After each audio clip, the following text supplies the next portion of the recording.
Alright, so these are my 2025 UFL playoff power rankings. So let's get started. Starting off with our top performances from week 10. I'm not going to talk about everything, and honestly there's not a whole lot to talk about because there were a lot of backups playing this week. But I will go over the quarterbacks that still played. Braden Silvers was decent for St. Louis, 6 of 8 for 105 yards. Not a whole lot of yards, overall. Not a whole lot of passing attempts in that game because it was kind of a slugfest with a bunch of rain and stuff. But he was still very efficient in the limited throws he'd have. DeLo did a little bit better. He threw a lot more passes, obviously. But they had 140 yards, a touchdown, and 60 rushing yards. Jalen McClendon was decent, nearly 200 passing yards in his game. Denny Etling was pretty bad, less than 50% completion, less than 100 total yards, and 2 touchdowns. Rocky Lombardi, same story, split reps with Denny Etling in that game. He also had less than 50% completion, less than 100 yards, and 2 touchdowns. Not good for Michigan's quarterbacks. Louis Perez, he was really good, nearly 300 yards, very efficient with 1 touchdown. Kellen Mond was just Kellen Mond once again, like slightly above 50% completion, low yardage but no turnovers. Jamar Smith pretty solid in only about a half a game that he played, had 127 yards and a touchdown. Andrew Peasley had over 100 total yards in his one half of football that he played. Dresser Wynn was not very good for Memphis. He had a little over 100 yards and he had 2 pick sixes though. And then Troy Williams was decent in the limited time he got in relief of Dresser Wynn. So moving on from there, we are going to have the San Antonio Brahmas at number 8. To nobody's surprise, they're 1-9, worst record in the league. They lost 23-6 versus the Arlington Renegades. They had barely 200 yards in this game. That's pretty bad, right? They just did not have a good game, and they are not a good team. They've had like 2 decent games all season. That's pretty much it. Number 7 is going to be the Memphis Showboats. Again, no surprise here. They're 2-8. Like, they're not good. They got demolished 46-9 versus the Birmingham Stallions. You could definitely argue them dropping just because of how bad that game was, but I still can't really put them lower than San Antonio because San Antonio is that bad. Number 6 is going to be the Houston Roughnecks. They're 5-5. They're going to drop 1 spot here. It's kind of a toss-up between number 5 and number 6, but I gave it to number 5 over Houston here for reasons I'll talk about right now.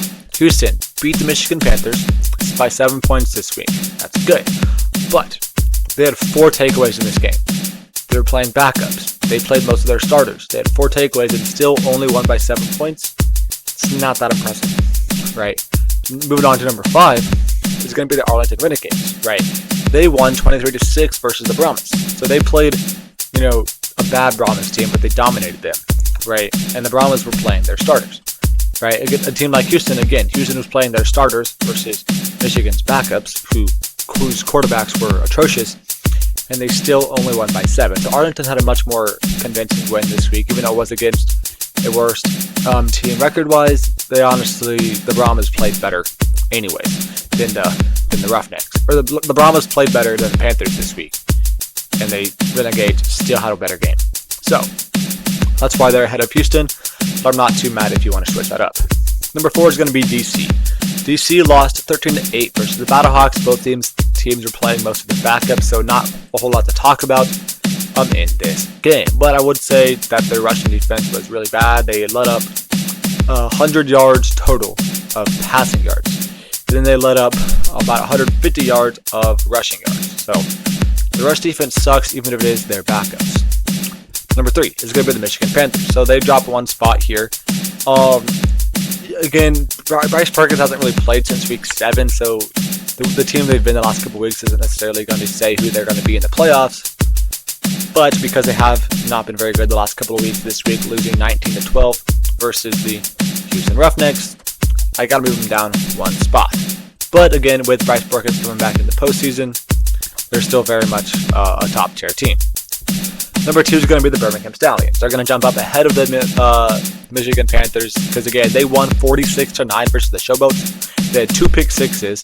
They dominated this game. I think that's the biggest margin of victory we've had so far this season. I could be mistaken, but it's definitely got to be one of the top 2, right? I'm pretty sure 46 points is the most anyone scored this year. I could be mistaken, but I'm like 99% sure that is correct, right? I mean, they played great.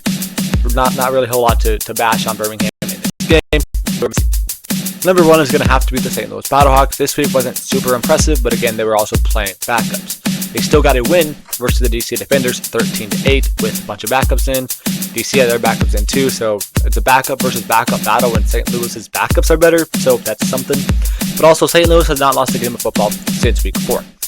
They have not lost a game of football since April. It is now June, right? Max Duggan is undefeated as a starter, so that kind of scares you as a opposing team in the postseason. But moving on from there, we're going to get into our standings here. In the XFL, you got Battlehawks at 1, Defenders at 2, Renegades at 3, and Brahmas at 4. In the USFL, you got the Stallions at 1, Panthers at 2, Roughnecks at 3, and Showboats at 4. So you do see that the three seeds are only one game outside of the playoffs, but they were also eliminated by like midway through week 8. So even though it looks close, it wasn't really close. Sorry. But next up from here is going to be our quarterback power rankings, which do see some decent amount of movement here this week. Bryce Perkins, Hayabu, and Perez stay 1, 2, and 3.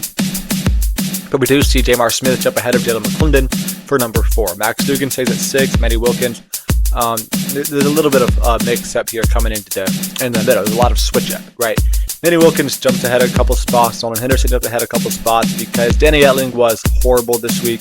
So I moved him down a few. Also had guys like Dresser Wynn, who was horrible this week. He moved down 8 spots. So a lot of these guys in the middle here are going to be dropping below Dresser Wynn. Some of these guys dropped below Danny Etling as well. And we got guys like Brandon Silvers and Mike DeLila who actually jumped up a couple of spots because they played pretty decent in their limited time that they got this week. That's really about all we got here. To mention, Rocky Lombardi joins in here as the 24th quarterback to play this year, but he was bad, so he's going to be at number 24. So, moving on from there, we are going to have our attendance. So, we had some good attendance. So, it was the finales of these teams' regular season, so we do have some decent numbers. St. Louis and DC at about 12,600. It is 500 off their season average. But again, they were coming into this game knowing that all the backups were going to play and that it was pretty meaningless. So it is understandable that they did not have a super high number comparatively, but 12,000 is still a very good number. Roughnecks and Michigan Panthers had 16,000, so that was really good number to see. Even though considering Michigan also did not have their starters in this game, right? And they still drew 16,000. That's a really, really good number. Arlington and San Antonio had nearly 11,000, just a little bit below their season average. That's about all you can ask from a 1-8 team, right? They got over that 10,000 mark, which is usually happening in San Antonio. They have a good fan base there, even if their team sucks. Then you got DC and Houston had about 6,600, definitely up from their season average, but still not a good number. So, moving on from there is going to be our TV viewership. We got St. Louis versus DC on Fox at 670,000, which I believe was the highest rated Friday Night Fox game, or at least one of the highest rated Friday Night Fox games. 60,000 over the average. And then Houston and Michigan on ESPN had only 324,000, definitely down from ESPN's average, but ESPN has been pretty poor all year. Arlington and San Antonio had 741K on ABC, definitely down from ABC's average, but still the best number of the week. And then Birmingham and Memphis had almost 625,000 on Fox. Considering that game was an absolute blowout, I'm surprised it got that much, right? It's still down from Fox's average, but it's still a good number for this big of a blowout that it happened to be. So next up, we're going to get into our conference championship predictions. So playoffs start this week. We're going to go over my playoff picks. And as you can see here, I predict the St. Louis Battlehawks to beat the DC Defenders. The XFL Conference Championship takes place on June 8th. Sunday, June 8th at 6 p.m. Eastern on Fox. So my prediction is St. Louis for a few reasons, but one, they're the hottest team in football, right? They've won 6 straight games. 2, Max Duggan himself is undefeated, 5-0 as a starting quarterback. I will say these teams did split the season series, although week 10 wasn't necessarily important going into this game, so that you can't really count that. And then week 3, when DC beat St. Louis, Max Duggan wasn't the starter. So Max Duggan has never played Jordan Ta'amu, right? That's what we're going to be able to get to see here in this playoff game. And it's going to be interesting to see how much this Battlehawks team has improved from that Week 3 outing against DC. And it's going to be interesting to see how Max Duggan can handle this defender's defense. But my pick is going to be St. Louis because I think they have the best defense in football, right? I think they're going to get Jordan Ta'amu to throw at least one interception. I think St. Louis, I think DC probably has a better quarterback, right? Ta'amu's been really good this year, but Max Duggan is great himself. Battlehawks have an amazing run game as well. They're going to dominate on the ground and dominate defensively, and that's why they're going to win this game. In the USFL conference, we have Michigan versus Birmingham on Sunday, June 8th at 3 o'clock Eastern on ABC. And my prediction is going to be the Michigan Panthers. So Birmingham will not be making it back to the championship. They will not be having a chance to four-peat, hopefully. Right? I mean, if Birmingham does end up making the championship game, that'll be a very cool story if they can somehow get a four-peat. But I'm kind of tired of seeing them win, so I do think Michigan's going to win this game. I think Bryce Perkins comes back and starts this week. He should be. All signs point to him being the starter for this week. He was active, I think, for Week 10. Just didn't really play because they didn't need him to. But he should be playing this week, which means that he is the best player on the field. He is the best player in football in the UFL at this point, in my opinion. Definitely the best quarterback in the league, in my opinion. Jamar Smith has been doing really good since he came in, but still not to the level that Bryce Perkins has been playing. So I do think Bryce Perkins is going to be amazing. Will this Michigan Panthers team to a win? Although this game is probably going to be a little bit closer than the St. Louis and DC game, if I had to guess. But I do not have an official prediction here for the championship game at the moment. But if I had to pick between St. Louis and Michigan, I would probably be picking St. Louis. But that would be a very, very interesting game. I'll talk more about that next week if that happens to be our matchup. But that's going to be it for this video. Thank you for watching. Make sure to check back next week for an updated power rankings list as well as my UFL championship preview. And goodbye.